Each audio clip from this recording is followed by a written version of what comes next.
शुक्र अल्लाह ताला का रमज़ान का एक और नया दिन। अच्छा जी, तो इस व्लॉग को हम कंटिन्यू करेंगे अपने लास्ट वाले व्लॉग के साथ ही, क्योंकि वो बहुत लंबा व्लॉग बन गया था। तो मैंने इसको नेक्स्ट ही व्लॉग के साथ कंटिन्यू कर लिया था। अच्छा जी, तो आप लोगों ने देखा था लास्ट व्लॉग में मैंने अपना पूरा डाइनिंग टेबल क्लीन कर लिया था, क्योंकि उसके ऊपर सारा शरबत गिरा था। और बस डाइनिंग टेबल को प्रॉपरली क्लीन करने के बाद मैंने नमाज़ पढ़ ली थी, और नमाज़ पढ़ने के बाद बारी थी किचन को समेटने की, जो मेरा तकरीबन डेली ही रूटीन होता है कि मैं मगरिब की नमाज़ के बाद किचन में आ जाती हूँ, या फिर मैं जाके थोड़ा रेस्ट करती हूँ और फिर किचन में आती हूँ। कभी पहले रेस्ट कर लेती हूँ, कभी बाद में रेस्ट करती हूँ। तो आज मैंने सोचा कि पहले ही किचन को पूरा प्रॉपर सेट कर लेते हैं, सारे बर्तन एक तरफ कर देते हैं, कचरा साफ़ कर लेते हैं, ताकि बहुत आसानी हो जाए। अगर मुझे बर्तनों की नीड भी हो तो मैं इसको थोड़ी देर रेस्ट करने के बाद धो सकती हूँ। अच्छा जी, अब बारी थी जितने भी धुले हुए बर्तन थे ना, जितने भी सारे बॉक्सेस थे, इन सबको सेट करने की, क्योंकि ये सब इतना जमा हो गया था यहाँ पर। और मेरा किचन इतना छोटा है, मैं हर ब्लॉग में यही बोलती हूँ, आप लोग यही सोच रहे होंगे कि हर ब्लॉग में बताती है मेरा किचन बहुत छोटा है, लेकिन रियली बहुत छोटा है। चीज़ें रखना इतना मुश्किल है, और रमज़ान में हर चीज़ डबल यूज़ हो रही होती है। बर्तन भी रिपीटेडली चाहिए ही होते हैं, सहरी के लिए, इफ्तार के लिए। और यूजुअली है ना, नॉर्मल डेज़ में क्या होता है कि हमारे पास दो चीज़ें बन रही होती है, सालन चावल है, या कभी कुछ फ्राइड एग बना लिया, या कभी कुछ मीठा बना लिया। वो भी हम नॉर्मल मतलब यूजुअली डेली बेसिस पे तो नहीं करते, कभी हो जाता है ओकेजनली। तो बस सारी चीज़ों को सेट करने के बाद फिर ये व्लॉग था सहरी का। मैं बिल्कुल भी चीज़ों को शूट नहीं कर पाई थी, क्योंकि बहुत थक गई थी। इसके बाद ये सहरी का व्लॉग है। सहरी में मेरे पास निहारी मैंने बनाई थी। दूसरे या तीसरे रोज़े को तो जो बचा था वो मैंने फ्रिज में रख लिया था, फ्रीज़र कर दिया था, उसी को निकाल लिया। पराठे बना लिए थे, रात को भिंडी बनी थी तो वो निकाल ली थी, चाय बनाई और बस सहरी कर ली थी। अब ये जो व्लॉग है ना, ये शुरू हो गया था नेक्स्ट डे से। तो जी, मुझे बनाने थे आज आलू चिकन के बॉल्स। तो सबसे पहले मैंने आलू को छील के छोटे छोटे टुकड़ों में कट कर लिया था, और अच्छी तरह से इसको वॉश कर लिया था, ठीक है। और ये मैं इसलिए करती हूँ क्योंकि इसके बाद इसमें ये होता है कि बहुत आसानी हो जाती है। जब आलू बॉईल हो जाते हैं ना, तो फिर उसको छीलना विलना नहीं पड़ता है। आप छील के इसको बॉईल करने के लिए चढ़ा दो। तकरीबन 15 से 20 मिनट में ना इस तरह से आलू उबल भी जाते हैं, क्योंकि छोटे छोटे पीसेस होते हैं तो बहुत जल्दी गल जाते हैं वो। अच्छा, फिर छुरी डाल के मैंने चेक कर लिया था, आलू गल चुका था। मैंने इसको छन्नी में ड्रेन कर लिया था, ताकि जितना भी पानी है ना वो निकल जाए। अगर पानी इसमें ही छोड़ देती ना, तो फिर वो सौगी सौगी से हो जाते, मतलब आलू सारा पानी अब्जॉर्ब कर लेता। अच्छा जी, इसको मैशर से मैश कर लिया था, और इसमें फिर मैंने डाल दिए थे मसाले।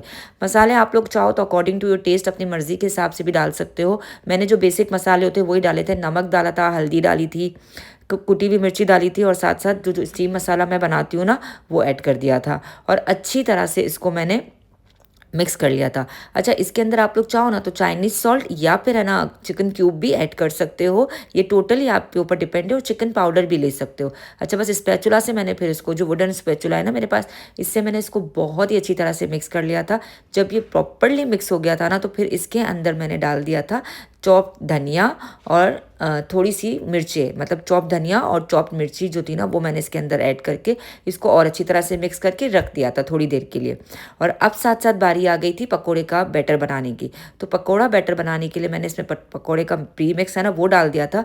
प्याज को स्लाइस में कटिंग कर लिया था, और हरी मिर्चें काट ली थी। बस बाकी मसाले तो मेरे ऑलरेडी पकोड़ा मिक्स में ऐड है, तो मैंने बस इसमें थोड़ा थोड़ा पानी डाल के इसको मैं बनाती जा रही थी। मैं बहुत सारा पानी नहीं डालती हूँ। अच्छा, यूजुअली पुराने डेज़ में ना, मतलब पहले मैं बिल्कुल पतला पतला बैटर बनाती थी, लेकिन अब बहुत सारे यूट्यूब चैनल्स पे, टीवी पर बहुत सारे एक्ट्रेसेस का सुना था कि इस तरह से अगर पकोड़े बनाते ना तो बहुत अच्छे बनते हैं, और रियली वाकई बहुत अच्छे बनते हैं। अच्छा जी, अब जो आलू की जो बॉल्स बनाए थे ना, इसमें मैंने चिकन डाली थी, रेशा मतलब बोनलेस चिकन था बॉइल्ड मेरे पास, वो डाल दिया था। वो स्किप हो गई थी वीडियो, और इसके बाद मैंने बॉल्स बना लिए थे। अब इन बॉल्स को देखो, फ्राई करने के लिए मैंने अगेन जो चने का आटा है ना, बेसन जो प्रीमिक्स बनाया था वो लिया, उसका पानी में इसको घोल लिया था, और बस इसी के बैटर में मैं इसको लपेट के फ्राई करूँगी। लेकिन फ्राई करने से पहले मैंने सोचा हम शरबत बना लेते हैं, क्योंकि इफ्तार की टेबल पे रूह अफ़ज़ा या जाम शीरी ना हो तो ऐसा हो ही नहीं सकता है, या फिर टैंग, ये तो बहुत ही ज़रूरी होता है। तो मैंने एक बॉटल रूह अफ़ज़ा बनाया, सॉरी जाम शीरी बनाया, एक बॉटल टैंग बनाया, क्योंकि अयान को टैंग बहुत पसंद है, तो उसके लिए मैंने टैंग बनाया, और मुझे जाम शीरी और रूह अफ़ज़ा बहुत पसंद है, तो मैंने वो बनाया, और बस उसको फ्रिज में रख दिया, ताकि जब तक मेरे मतलब आइटम फ्राइड होना, ये अच्छा खासा ठंडा हो जाए, ठीक है। अच्छा, मैंने इसको ठंडे पानी से ही बनाया था, डिस्पेंसर से ही पानी लिया था, इसलिए बहुत जल्दी बनाने की नीड नहीं थी। अच्छा जी, अब बारी थी आइटम्स को फ्राइड करने की जो ऑलरेडी मैंने फ्रोज़न किए हुए, तो मैंने फ्रिज में से निकाल लिए थे समोसे।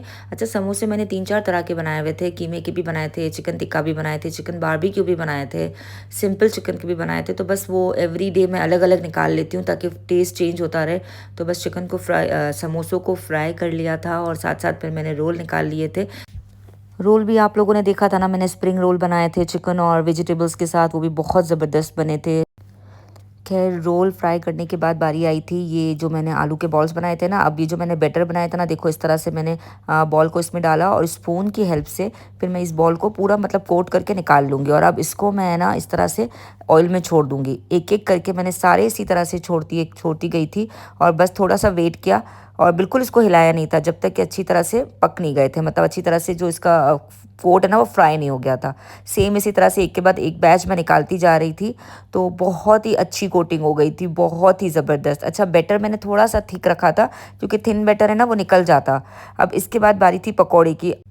अच्छा नॉर्मल डेज़ में तो है ना मैं और सिर्फ़ अयान ही होते, तो फिर इतनी इफ्तारी नहीं बन रही होती है। लेकिन जब मेरे घर कोई आ रहा होता है ना, मतलब कोई गेस्ट है जो मेरे जानने वाले यहाँ दुबई में रहते हैं, वो आ रहे होते हैं, तो फिर मुझे ज़्यादा बनाना पड़ता है, तो फिर मैं शूट भी उसी वक़्त कर लेती हूँ ताकि कुछ वीडियो में रिकॉर्ड हो जाए। अदरवाइज़ तो फिर मेरे और अयान के लिए तो अगर देखा जाए, तो कभी 2 चीज़ें, कभी 1 चीज़ ही बन रही होती है। अच्छा जी, चाय भी हमने साथ-साथ रख दी थी क्योंकि इफ़्तार के साथ-साथ है ना चाय भी चाहिए ही होती है ऑलमोस्ट। कभी हम लोग बाद में बना लेते, कभी हम साथ ही बना लेते और बस फिर अब रोज़े से हम काफ़ी करीब हो गए थे, मतलब इफ़्तार से हम काफ़ी करीब हो गए थे, तो मैंने इफ़्तार की टेबल भी लगाना शुरू कर दी थी, सारी चीज़ें रख दी थी। जितने भी फ्राइड आइटम्स थे प्रॉपर्ली उसको रख दिया था, साथ-साथ शरबत रख दिया था। और बस इन सब चीज़ों को रखने के बाद बारी थी गरमा-गरम मज़ेदार सी चाय की, तो चाय भी निकाल ली थी अयान ने और बस उसको भी फिर हम टेबल पर ही ले आए थे ताकि इफ़्तार के दौरान कोई भी है ना डिस्टर्ब ना हो। बस फिर फ़ातिहा दुआएँ वग़ैरह पढ़ने के बाद जो है ना इफ़्तार हमने की थी और प्लीज़ मुझे अपनी दुआओं में ज़रूर याद रखिएगा। अल्लाह ताला सबके रिज़्क़ में बेतहाशा बरकत दे, सबके दस्तरख़्वानों को वसी करे। आमीन सुम्मा आमीन। अल्लाह ताला सबकी सारी मुश्किलें आसान कर दे।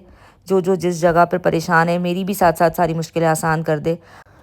लास्ट में इतना ज़रूर कहूँगी कि प्लीज़ एक कमेंट छोड़ दिया करें। बहुत मेहनत से व्लॉग्स बनते हैं, एडिटिंग होती है, वॉइस ओवर होता है, तो प्लीज़ कमेंट छोड़ दिया करें, वीडियो को लाइक कर दिया करें। अल्लाह हाफ़िज़।